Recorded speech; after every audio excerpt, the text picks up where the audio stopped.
এই bro high দাও। আচ্ছা, এই যে আমরা এখন ধূপ পানি যাচ্ছি, তোমার অনুভূতিটা কেমন আমার ভিউয়ার্সদের সাথে একটু শেয়ার করো।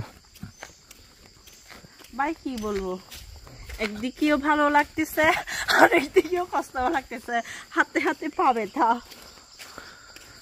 সো গাইস, বুঝতে পারছেন যে কতটা কষ্ট এই পাহাড়ের চূড়া বেরিয়ে সমতল থেকে পাহাড়ে, পাহাড় থেকে সমতলে এ নিয়ে চলছে আমাদের আদিবাসীদের জীবনযাত্রা। আমাদের জীবনযাত্রার মান অতটা উন্নত না, সিম্পল, কিন্তু এটা নিয়ে আমরা অনেক খুশি। কারণ ছোটবেলা থেকে আমরা এইভাবে বেড়ে উঠেছি, এই পাহাড় পর্বত নিয়ে আমাদের এই জীবন। কিন্তু খুবই ভালো লাগে যখনই আমরা পাহাড়ে আসি, আমাদের নিজ মাতৃভূমিতে আসি, খুবই ভালো লাগে। দেখুন গাইস, ওই যে কত সুন্দর পাহাড় গাইস, অনেক সুন্দর। ওয়াও।